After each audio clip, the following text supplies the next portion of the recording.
for a second. On any given test, and I believe this is especially true if you're studying medicine, 80% of the marks that you're going to get are going to come from about 20% of the material that you have to study. These are the topics that come up over and over and over again, and that's because they're the ones that are most important, because you're going to see them most commonly when you're working as a doctor, etc. I make it my goal to cover all of the material that could come up on a test, but by far most importantly, and especially if you're crunched for time, high yield material is where you have to focus. Okay, now let's move on to talking about time management. You heard before that I have that very strict studying schedule, so obviously my time management skills are quite good. And something that really helps me stick to this schedule and something that really helps me be okay with the amount of hours that I put in studying is very strongly differentiating my work time from my studying time. When it comes time to studying, between those hours of 9 to 1 and 3 to 7, I am only studying. I put my phone behind my laptop so that it's not even in my field of view. I don't open Facebook, I don't open YouTube. I just sit down, I lock in, and I focus on my work. Now, outside of those times, I can do whatever I want. If I want to binge Netflix shows on my bed, if I want to go for a run or go to the gym, if I want to go play video games with my friends or play video games on my PlayStation 4 here,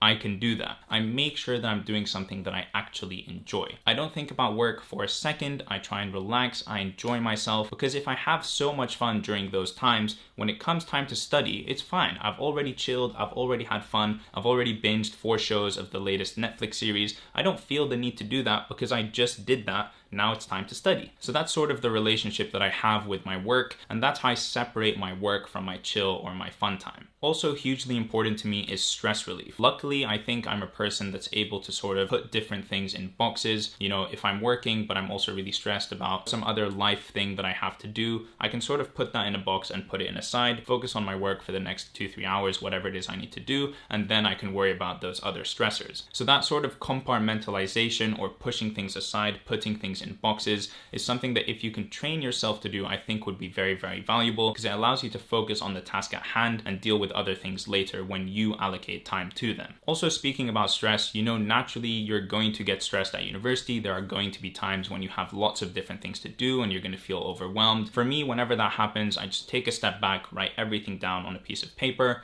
allocate specific dates and times for when they're going to get done, and that makes me feel good because I know that they're going to be finished and done with at a certain period of time. But inevitably, and especially at medical school, there's always this sort of underlying baseline level of stress. So what I find very, very good for that, besides obviously chilling with friends and going out and having fun, is just the gym or physical exercise. Going for a run or going to the gym is something that I couldn't replace with anything else. So if you can do some sort of physical exercise, whatever that is, I would highly, highly recommend that. Now, after having taken all these things that I just talked about into account, when it comes to exams, when it comes to preparing for exams, I honestly can say that I feel almost zero stress. I know that I've either already put in the work or I'm going to put in the work to put myself in a position where I have the best chance of succeeding. If I don't succeed, that happens sometimes, and you know, you reflect on what happened, what went wrong, and how you can change it in the future. And if you do succeed, you can think about what went well and what you're going to keep doing when moving forward. These are all the reassurances that I could possibly give myself, that I know that I'm going to work hard, that I know I'm going to do my best, and that's all that I need to clear my conscience and not feel stressed about upcoming tests or exams. And finally, on an important note, studying is equally as important as enjoying yourself, going out, relaxing, chilling with friends, doing exercise, whatever it is that makes you happy. I think that balance is really the major key that helps me not be stressed before exams, tests, or assignments. And with that, I think I'm going to sign off this video here. Thank you so much for watching. Please do leave a like on this video if you enjoyed it, and also subscribe to my channel to see more videos from me in the future, and I will see you in the next one. Peace.